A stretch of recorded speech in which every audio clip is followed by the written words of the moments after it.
रामाय रामचन्द्राय रामभद्राय वेधसे रघुनाथाय नाथाय सीतया पतये नमः। श्रीरामचन्द्र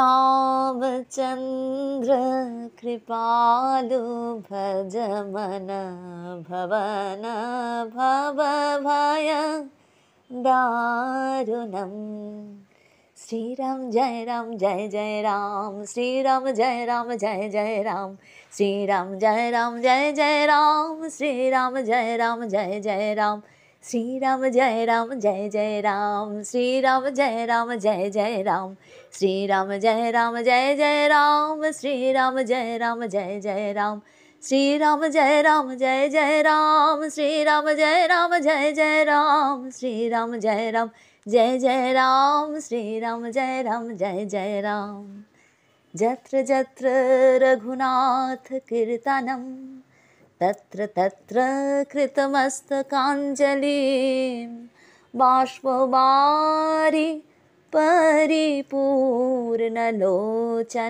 मारुतिं नमत राक्षसान्तकम्। जय सीताराम, जय हनुमान। सबाइके लाड्डू गोपाल चैनेले अनेक अनेक स्वागत जानाई। गुरुदेवके प्रणाम जानिए माता पिताके प्रणाम जानिए आजकेर এই पाठ शुरू करছি। हनुमान चालिसा থেকে বিশেষ পাঠ আসছে, বিশেষ কিছু টেকনিক, বিশেষ কিছু পদ্ধতি যতটুকুনি এই পাঠের মধ্যে দিয়ে বা এই ভিডিওর মধ্যে দিয়ে শেয়ার করা সম্ভব ততটুকুনি আমরা শেয়ার করতে পারছি। ক্ষমা করবেন, সবটা করা যাচ্ছে না। বাকি যেটুকুনি শেয়ার করছি না ওটা আমাদের যে বিশেষ ক্লাস হচ্ছে অনলাইনে, তো আমরা সেখানে চেষ্টা করছি বা সেই বিষয়গুলো নিয়ে আমাদের যে হোয়াটসঅ্যাপ গ্রুপ আছে, জানতে গেলে তো সেই গ্রুপে আপনাদেরকে আসতে হবে, সেখান থেকে আপনারা জানতে পারবেন ডিটেলে, বা আমাদের সঙ্গে ওখান থেকে আপনারা সরাসরি ক্লাসের বিষয় নিয়ে যোগাযোগ করতে পারেন। তো যতটা এখানে বললে পরে আপনারা করে নিতে পারবেন শুনে, আমরা ততটুকুনি শেয়ার করছি। আর যে জায়গাগুলো দেখিয়ে না দিলে ভুল হওয়ার সম্ভাবনা থাকে সেটা আমরা এখানে বলতে পারছি না, আর সেই আদেশ বা অনুমতিও নেই আমাদের কাছে। তো আমরা ছিলাম এইখানে, প্রভু চরিত্র শুনিবক রসিয়া রাম লখন সীতা মন বসিয়া, এই অবধি পাঠ হয়েছিল। যে কি করে নিজের মনকে সমস্ত কিছু মানে কোনো একটা বিষয়ের ওপরে মনোনিবেশ করতে হবে, আর কি করে মনকে কোনো কিছু থেকে সরাতে হবে, প্রত্যাহার করতে হবে, সেই টেকনিক সেই পদ্ধতি বলা আছে কিন্তু এই হনুমান চালিসাতেই। এরপরে আসছি পরের কথাতে। सूक्ष्म रूप धरि सियहि दिखावा बिकट रूप धरि लंक जरावा। सूक्ष्म रूप धरे তিনি সীতাকে সূক্ষ্ম রূপ দেখাচ্ছেন, আবার বিকট রূপ ধরে লঙ্কাকে সে পুড়িয়ে ফেলছেন, জ্বালিয়ে ফেলছেন। তাহলে এখানে সোনা আগুনে পুড়লে পরে সেই সোনা কি নষ্ট হয়? সোনাকে তো আগুনে পুড়িয়ে তাপিয়েই কুণ্ডল বানানো হয়, কিন্তু রাবণের স্বর্ণলঙ্কা যেহেতু সেটা দর্প, তার মধ্যে অহংকার রয়েছে, তাই সেইটা পুড়ে গেল, ছাই হয়ে গেল সোনার লঙ্কা। কিন্তু হনুমানজি কাঞ্চন বরণ বিরাজ সুবেশা কানন কুণ্ডল কুঞ্চিত কেশা, কাঞ্চন বরণ শাখামৃগ বলে তিনি নিজেকে পরিচয় দিচ্ছেন। একটা সময় মা সীতা আমাদের শ্রীরামচন্দ্রের কাছে চেয়েছিলেন যে আমি এরকম হরিণ, সোনার হরিণ, কিন্তু ওটা তো আসল সোনার হরিণ নয়। তো যখন বাণ নিক্ষেপ করলেন দেখতে পেলেন তার আসল রূপ, যে না এটা মারিচ, সে রূপ ধারণ, নতুন অন্য রূপ ধারণ করে এসেছে, সে স্বর্ণমৃগের রূপ ধারণ করে এসেছে, এই আসল স্বর্ণমৃগ নয়। তাই প্রভু শ্রী রামচন্দ্র এমন একজন স্বর্ণমৃগকে পাঠালেন। হনুমানজি নিজেকে শাখামৃগ বলে নিজেই পরিচয় দিচ্ছেন, আমরা সুন্দরকাণ্ডেও পাবো, শ্রীরামচরিতমানসে পাবো। তো এমন একজন কে পাঠালেন যাকে আগুনে পোড়াতে পারে না, অগ্নি আবার তাকে শীতলতা প্রদান করছে। যখন আগুন লেজে আগুন ধরিয়ে দেওয়া হচ্ছে, হনুমানজি ভাবছেন কেন আমার তাপ লাগছে না, কই আমার জ্বলন্ত হচ্ছে না কিছু। তো ঘুরে আবার দেখছেন যে ঠিকঠাক আগুন লাগানো হয়েছে কিনা, তো দেখছেন হ্যাঁ অগ্নি থেকে খুব তাপ বেরোচ্ছে, কিন্তু তার তাপের অনুভবই হচ্ছে না, অগ্নি আবার তাকে শীতলতা প্রদান করছেন। এও কি হয়? হ্যাঁ হয়। এই সব যোগের টেকনিক। শ্রী গুরুদেবের ওখানেই এরকম ঘটনা ঘটেছে। এগুলো পুরোটাই যোগ, যোগের পদ্ধতি আছে। কৃপা এমনি আসে না, কৃপা তো করে পাওয়া না। তো সূক্ষ্মরূপ মশকের সমান রূপ ধারণ করে তিনি অশোক বনে প্রবেশ করলেন। মা সীতার কাছে গেলেন। নিরভিমানতা, অভিমান নেই, নিজেকে ছোট করে ফেলা, দিনাতিদিন করে ফেলা। শ্রী গুরুদেব বারবার বলতেন, বড় যদি হতে চাও ছোট হও আগে, ছোট হতেও জানতে হয়। এইবার কখনো তিনি নিজেকে ছোট করছেন, কখনো বড় করছেন। আমরা যদি শৈলেন্দ্র নারায়ণজির লেখাতে যাই, আমরা শৈলেন্দ্র নারায়ণজির তপভূমি নর্মদাতে এই জায়গাটা নেই, তো বলছেন এই যে শ্বাস যখন আমরা প্রশ্বাসের মাত্রা 8.25 এতে যদি নামাতে পারি তাহলে জিতেন্দ্রিয়তা লাভ হয়।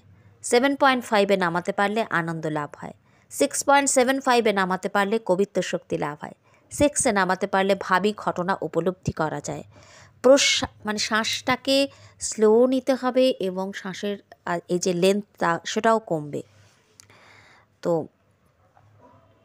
5.25-এ নামাতে পারলে সূক্ষ্ম দৃষ্টি উপলব্ধি হয়। 4.25-এ নামাতে পারলে আসন থেকে শূন্যে ওঠা অর্থাৎ মাধ্যাকর্ষণ শক্তিকে অনুভব করা যায়।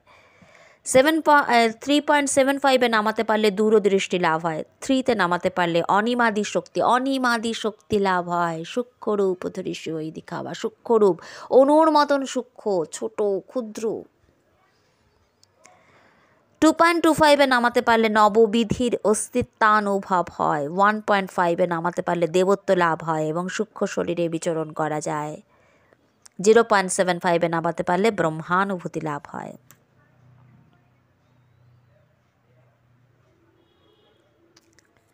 তো এই যে ঋষিরা পর্যবেক্ষণ করে বলছেন যে 1 মিনিটে কতবার নিঃশ্বাস নিলে পরে কতটা অঙ্গার নির্গত হতে পারে। যতটা কম হয় শ্বাসের মানে যত ধীরে আমরা শ্বাস নেব, শ্বাসকে যত নিয়ন্ত্রণে রাখা যায়, যত আমরা শ্বাসের দিকে মন দিতে পারবো, তত আমাদের রোগব্যাধি কমবে, মনের অস্থিরতা কমবে, আমরা সুস্থ হব, আনন্দে থাকবো। সব থেকে বড় কথা, গড় আয়ু যে কমে যাচ্ছে, কেন কমে যাচ্ছে, কার কতটা গড় আয়ু, কেন কচ্ছপের গড় আয়ু এতটা দীর্ঘ, সেই সব বিষয়গুলো নিয়ে পাঠ আছে লাড্ডু গোপাল চ্যানেলে। সেই ভিডিওর লিঙ্ক আজকের ভিডিও ডেসক্রিপশন বক্সে দেওয়া থাকবে। এই যে শৈলেন্দ্র নারায়ণজি তপভূমি নর্মদাতে এবারে যদি আমরা আসি, তিনি ওখানে বলছেন অনিমা, লঘিমা, মহিমা, প্রাপ্তি, প্রাকাম্য, বশিত্ব, ঈশিত্ব, কাম, বসায়িত্ব, এই 8 রকমের সিদ্ধি বা আত্মার বিভূতি আছে। উচ্চকোটির যোগী তীব্র তপস্যার প্রভাবে ভূত জয় করতে পারেন। আর ভূত জয় করার সঙ্গে সঙ্গে স্বভাবতই অষ্টসিদ্ধির প্রকাশ ঘটে তার মধ্যে। তার জন্য তাকে পৃথক কোনো সাধনা করতে হয় না। অনিমা শব্দের অর্থ হচ্ছে অনু হওয়া, সূক্ষ্মত্বের পরাকাষ্ঠা লাভ, ছোট করে নেওয়া। লঘিমা, তুলোর মতন হালকা হয়ে যাওয়া। ভূতজয়ী যোগী ইচ্ছামাত্র লঘু হতে পারেন, পাখির পালকের থেকেও হালকা হতে পারে। শ্রী গুরুদেবকে দেখেছিলাম, একটা ছোট্ট বাচ্চা মেয়ে, 3-3.5 বছর, তার কোলে উনি নিতে পারবি আমাকে কোলে বলে তিনি তার কোলে বসেছিলেন। তো লঘিমা, লঘু করে নাও, হালকা করে নাও। ওইটুকু বাচ্চা মেয়ে কখনো এরকম এত দীর্ঘ লম্বা, এতখানি লম্বা এবং এরকম একজনকে নিয়ে বসে থাকতে পারে নাকি, যদি না তিনি তার ওজনটাকে কমিয়ে নেন, লঘু করে নেন, যদি না তিনি হালকা করে নেন নিজেকে। এরপরে মহিমা, তারপর প্রাপ্তি, তারপর প্রাকাম্য, বশিত্ব, ঈশিত্ব, এরকম অনেকগুলো আছে। তারপরে হচ্ছে কাম বসায়িত্ব যেটা, তো সেইগুলো তো আলাদা বিষয়, সেগুলো নিয়ে তপভূমি নর্মদার পাঠে কথা হয়েছে। আবারও যে নতুন পাঠ আসছে তার মধ্যে আবারও পাঠ আসবে। তো বিভিন্ন জায়গাতে রামায়ণে বা বিভিন্ন পুরাণে দেখা যায় যে হনুমানজি স্বেচ্ছায় অনেক রকম রূপ ধারণ করছেন, কখনো বিশাল, কখনো সূক্ষ্ম। এটা আবার তার বুদ্ধির পরিচয়। ওই জন্যই তার কাছে তুলসীদাসজি চাইছেন বলবতী বিদ্যা দেহু মহি হরহু কালেশ বিকার। কখন সূক্ষ্ম করতে হবে আর কখন বড় করতে হবে, কখন নিরভিমানতা আর কখন সে নিজের মানে এটা দেখাতে হবে। কার কাছে নিজেকে দিনাতিদিন করবেন আর কার কাছে নিজের বিক্রমটাকে দেখাবেন, সেটা তিনি বুঝে সিদ্ধান্ত নিচ্ছেন। উপস্থিত বুদ্ধি, কখনো তিনি মানব দেহে, কখনো ব্রাহ্মণ বেশে, কখনো সন্ন্যাসীর বেশে, কখনো বটুক বেশে এরকম আবির্ভূত হচ্ছেন। এক এক জায়গায় এক এক রকম। সমুদ্র লঙ্ঘনের সময় হনুমানজি নাগমাতা সুরসার কাছে বিশাল দেহ বা মুখ দেখে কখনো তিনি নিজের আকারটাকে প্রথমে বাড়াচ্ছিলেন, তারপরে আবার ছোট করে নিলেন, লঘু রূপ ধারণ করে নিলেন। অশোক বনে বৈদেহীর সামনে যখন গেলেন তখন তিনি নিজেকে ছোট ছোট করে নিলেন, মশক সমান, যেটা শ্রীরামচরিতমানসে আছে। তো এরপরে যখন তার লেজে আগুন ধরিয়ে দেওয়া হলো, রাবণ বললেন যে না, তার লেজে আগুন লাগিয়ে দিতে। তো সেই সময়, কেননা এটা হচ্ছে যেটা আমরা যদি সুন্দরকাণ্ড দেখি, তো রাবণের এক বলা হচ্ছে যে অত্যন্ত বুদ্ধিমান মন্ত্রী ছিল মাল্যবান। সে বললেন যে আপনার অনুজ নীতি বিভূষণ অর্থাৎ নীতিপরায়ণ, বিভীষণের কথাতে স্বীকৃতি প্রদানে আমাদের মঙ্গল নিহিত। বিভীষণজি যেটা বলছেন আপনি সেটা মেনে নিন। তো রাবণ এই মূর্খ শত্রুর মহিমা কীর্তন করছে, কে করছে? রাবণ তখন বলছেন যে এদের এখনই দূর করে দাও। তখন মাল্যবান ঘরে ফিরে গেল। আর বিভীষণ হাত জোর করে বলছেন তখন যে পুরাণ এবং বেদ অনুসারে সুবুদ্ধি আর দুর্বুদ্ধি সকলের মধ্যেই থাকে। সুবুদ্ধির অবস্থানে বহুবিধ সম্পদ বা সুখ লাভ হয়, আর দুর্বুদ্ধির অবস্থানে পরিণাম বিপত্তিকর হয়, দুঃখ আসে। আপনার চিত্তে এখন বিপরীত বুদ্ধি বাসা বেঁধেছে, তাই আপনি অকল্যাণকে কল্যাণ বলে ভাবছেন। বিপরীত বুদ্ধি যখন আসে তখন আমরা বিপরীত বুদ্ধির প্রভাবে আমরা ভালোকে খারাপ, খারাপকে ভালো বলে মনে করি। আপনি এখন শত্রুকে মিত্র জ্ঞান করছেন আর মিত্রকে শত্রু জ্ঞান করছেন। তো এই কথা, এই শিক্ষা এটা কিন্তু বিভীষণজি বলছেন, আমরা সুন্দরকাণ্ডতেই এটা দেখতে পাচ্ছি।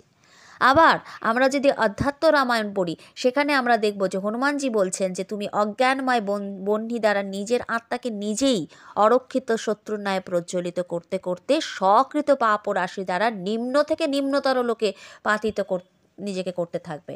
কখনো তোমার আর মুক্তির সম্ভাবনা থাকবে না, তুমি যদি আমার কথা না শোনো।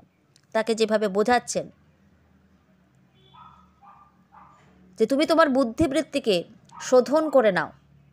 শ্রী বিষ্ণুর প্রতি ভক্তি কিন্তু বুদ্ধিবৃত্তিকে শোধন করতে পারে, অতিশয় নির্মল জ্ঞান প্রদান করতে পারে। কিন্তু তুমি যদি সেটা না করো, তোমার এই অজ্ঞানময় বহ্নির দ্বারাই কিন্তু তুমি নিজের আত্মাকে নিজেই কিন্তু দগ্ধ করবে এবং নিম্নতর লোকে তুমি যেতে থাকবে। দেখা যাচ্ছে হনুমানজি সংকল্প বলকে স্মরণ করছেন। যখন তার লেজে আগুন লাগানো হচ্ছে তখন রাক্ষসদের মধ্যে শোরগোল পড়ে গেল, সবাই সেই লেজে আগুন ধরাতে চাইছে, যে যার বাড়ি থেকে কাপড় তেল সব নিয়ে আসছে। এতটাই লেজকে তিনি বাড়িয়ে ফেলছেন, বৃদ্ধি করছেন মাতা পার্বতীর আশীর্বাদে। তো তখন কী হচ্ছে, তেল কম পড়ে যাচ্ছে, বস্ত্র কম পড়ে যাচ্ছে। তখন রাজভাণ্ডার থেকে তেল আর বস্ত্র আনা হচ্ছে। তো একটা সময় লঙ্কানগরী তেল বস্ত্র শূন্য হয়ে গেল, আর ওই তেল দিয়েই তিনি কিন্তু ওখানকার দিয়েই লঙ্কাকে জ্বালিয়ে ফেললেন। ওখান থেকেই আগুন নিলেন সব কিছু করে, এবং বারবার বলছেন রাম কাজ, তাই তাকে তার লেজকে যখন বাঁধা হচ্ছে না, সেই বন্ধন আপনি আপ খুলে গেল। কি করে খুললেন? তিনি লেজটাকে আবার হঠাৎ করে ছোট করে ফেললেন। আলগা করতে জানতে হয়। অ্যাটাচমেন্ট যেখানেই কমে যাবে সেখানেই কিন্তু বন্ধন খুলে যাবে। যখনই ছোট করে ফেললেন তখন কী হলো, আলগা হয়ে গেল, দড়িগুলো আলগা হয়ে গেল। যেটার সঙ্গে বাঁধা হয়েছে, একটা মোটা জিনিসকে আমি বেঁধেছি, তারপরে যেই মোটাটা সরু হয়ে গেল তখন আলগা হয়ে যায় না।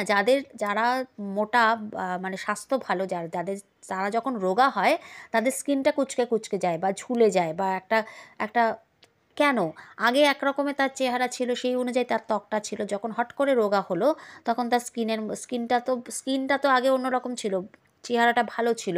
তো সে সাম্য অবস্থায় আসতে সময় লাগবে। তখন কি আর স্কিনটা দেখলে বোঝা যায় যে সে আগে তার স্বাস্থ্য ভালো ছিল, এখন রোগা হয়ে গেছে। তো ওই মোটা জিনিসটাকে বাঁধা ছিল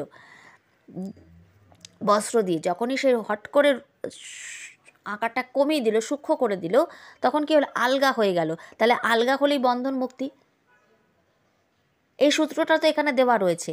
এবং পরবর্তীকালে হনুমানজি নিজেই বলছেন যে আমি এই বন্ধন নিয়ে কিছু ভাবিনি, কেননা এটা রাম কাজ, আমি রাম কাজ করছি, তাই বন্ধনটাকেও আমি সাদরে ওটাকে মেনে নিয়েছিলাম। যখন তাকে ওরমভাবে ঘোরানো হচ্ছিল পুরো লঙ্কা শহরে, লেজে ও সমস্ত কিছু বেঁধে দিয়ে আগুন লাগিয়ে দিয়ে তিনি ঘুরছেন, তিনি কি পারতেন না ওটার বিরোধিতা করতে?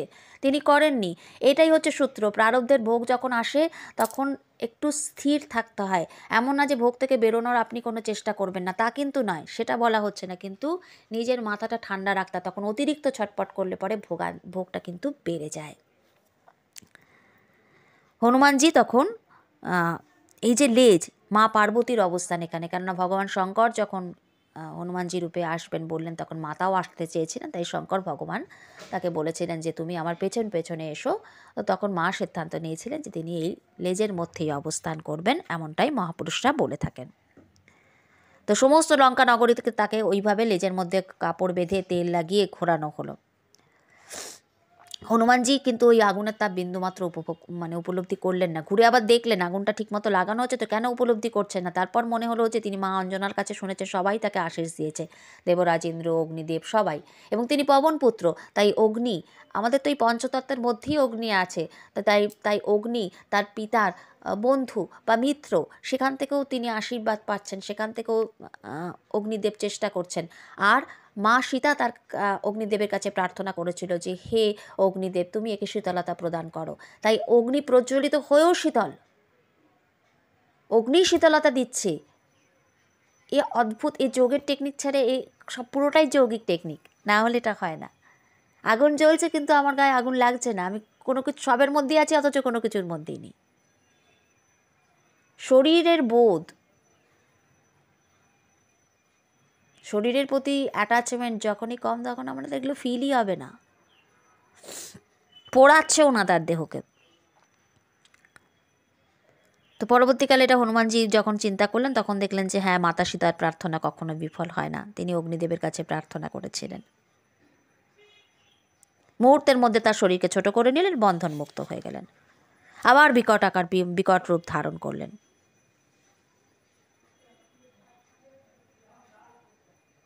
তো এইভাবে তিনি বিকট রূপ ধারণ করে লঙ্কা নগরীতে তারপরে আগুন লাগানো, শুধু ওই বিভীষণজির প্রাসাদকে বাদ দিয়েছিলেন। তো হনুমানজির চেহারা সেই বিশাল বর্ণনা, অগ্নিশিখা চতুর্দিকে প্রজ্বলিত হচ্ছে, একেবারে তাণ্ডব চলছে তখন। ৪৯ বায়ু তখন দ্রুত বেগে প্রবাহিত হতে শুরু করেছে। এই যে বায়ুর কথা কেন উল্লেখ করো, বায়ু অগ্নিকে আরও ছড়াতে সাহায্য করে। যখন আমাদের শরীরে অগ্নিতত্ত্ব বেড়ে যায় তখন যদি আমাদের বায়ুতত্ত্বটাও বেড়ে থাকে না, আমাদের রাগ আরও বাড়বে, আমাদের ক্রোধ আরও বাড়বে, চোখ মুখ লাল হয়ে যাবে। তখন যদি আমরা বেশি ছটপট করি, একে ওকে তাকে ফোন করি, বেশি কথা বলি, আরও আমরা চঞ্চল হয়ে পড়বো, আরও আমাদের বায়ুতত্ত্ব বাড়বে, ফলে ভেতরের যে অগ্নিতত্ত্বটা বেড়েই আছে সেটা আরও বাড়তে থাকবে। তখন সেই মুহূর্তে ওই জন্য জলতত্ত্বের আবাহন করতে হয় বা জল তত্ত্বটাকে বাড়াতে হয়, একটু বসে বসে জল পান করতে হয়, এবং আরও অনেক প্রসেস আছে, সেগুলো তো আমরা ক্লাসে বলছি, সেগুলো এখানে সম্ভব নয় বলা। তবু যতটুকুনি, ওই জন্যই বললাম, এটা বোঝার জন্য ওইটুকুনি শুধু উল্লেখ করলাম যে ওই জন্যই এখানে বলছে ৪৯ বায়ু তখন প্রবল বেগে প্রবাহিত হতে শুরু করেছে। কেন? ওই আগুনটাকে ছড়িয়ে দিতে হবে। তো প্রকৃত সোনা সে কিন্তু আগুনে বিনষ্ট হয় না, সে আরও খাঁটি হয়ে যায়। হনুমানজির কিছুই হলো না, কিন্তু রাবণের এই যে স্বর্ণলঙ্কা, এই তো দর্প, এই তো অহংকারের ওপরে প্রতিষ্ঠিত। সেজন্য লিঙ্গাষ্টকমে কি বলছে? রাবণ দর্প বিনাশন লিঙ্গম তৎ প্রণমামি সদা শিবলিঙ্গম। রাবণ দর্প, তার দর্প নাশ করছেন। পাঠকে একটু বিশ্রাম দিয়ে আবার মনে হলো যে এই অংশটুকু সংযোজন করে দেওয়ার। আর আমি এডিটিং সেভাবে এটাতে, এই ভিডিওতে এমনিতেও বেশি খুব একটা করি না, আর এখানে আর বাদ দিইনি কিছু, ওই জন্য পরে আবার এই অংশটা সংযোজন করে দিয়েছি। যদি আমরা শ্রী তুলসীদাসজির লেখা পড়ি, আমরা দেখব যে উনি তার দোহাবলিতে বলছেন যে এই কথা আমরা শ্রী রামচরিতমানস পড়লেও ভালোভাবে বুঝতে পারবো যে প্রভু শ্রী রামচন্দ্রের কৃপাতে যদি আমরা তাঁর স্মরণ মনন ভজন করতে পারি, তাহলে প্রভুরই কৃপাতে একমাত্র এটা সম্ভব হয়, বা হনুমানজির কৃপাতে এটা সম্ভব হয়। কি না, অর্থের সাথে পরমার্থ। উনি সুগ্রীবজিকে হনুমানজি রামজির সাথে মিলিয়ে দিচ্ছেন, আবার রাজপাটও দিচ্ছেন, রাজ্যও দিচ্ছেন। আবার প্রভু শ্রী রামচন্দ্রের ভক্তি করলে পরে, তার ভজন করলে পরে তাঁরই কৃপাতে, তুলসীদাসজি যেটা বলছেন যে যেটা হয় যে রাজ্যের অধিকার প্রাপ্ত তো হচ্ছেই, তার সঙ্গে সঙ্গে কি হচ্ছে, অহংকার বা অভিমান আসছে না, সেটা হচ্ছে ভোগের সামগ্রী থাকছে, বিষয় থাকছে, সেগুলো আপনি পাচ্ছেন, ভোগও হয়তো করলেন কিন্তু আসক্ত হয়ে নয়। আসক্তিটা আসছে না, বা সেটার জন্য টাকা পয়সা পাচ্ছেন, হয়তো অর্থ পাচ্ছেন, কিন্তু অর্থের জন্য কোনো রকমের অহমিকা আসছে না, অহংকার আসছে না, কোনো রকম অভিমান আসছে না, কাউকে যে তার জন্য নিজেকে মানে অর্থ পেয়ে আমরা অনেকে আছে না ধরাকে সরাজ্ঞান করে, যেটা আমাদের প্রচলিত কথা আছে, তো সেরকম কিছু হচ্ছে না। তো এইটাই হচ্ছে বিষয় থেকে দূরে সরিয়ে গিয়ে নয়, পালিয়ে গিয়ে নয়, সরে গিয়ে নয়, বিষয়ের মধ্যে থেকেও তাতে আসক্তিটা আসছে না। প্রভু শ্রী রামচন্দ্র রামচন্দ্রের কৃপা থাকলে এই দুটো বিপরীত জিনিস একসঙ্গে লাভ হয়, না হলে কিন্তু সচরাচর এই বিপরীত জিনিস এরকমভাবে লাভ হয় না, যে রাজ্য পাওয়া যাচ্ছে, অর্থও পাওয়া যাচ্ছে, কিন্তু পতন হচ্ছে না, তার মধ্যে থেকেও এই এত কিছুর মধ্যে থেকেও আসক্ত হচ্ছে না কেউ। যারা প্রভুর কৃপা পাচ্ছে তারা কিন্তু এগুলো পেয়েও তাতে কিন্তু আসক্ত হচ্ছে না, এগুলো হয়তো ভোগ করছেন কিন্তু মনটা অন্যদিকে থাকছে, মনটা তার ভজনের দিকে থাকছে। বৈরাগ্যটা বাইরে থেকে না, ভেতর থেকে বৈরাগ্য আসছে। বাইরে থেকে হয়তো দেখে আমরা বুঝতে পারছি না, আমরা দেখছি এত কিছু সব কিছু উনি পাচ্ছেন, কিন্তু ভেতরে তার বৈরাগ্যের একটা ব্যাপার থাকছে, ভেতরে তার প্রভুর প্রতি একনিষ্ঠ প্রেম থাকছে, প্রভুর প্রতি ভক্তি থাকছে।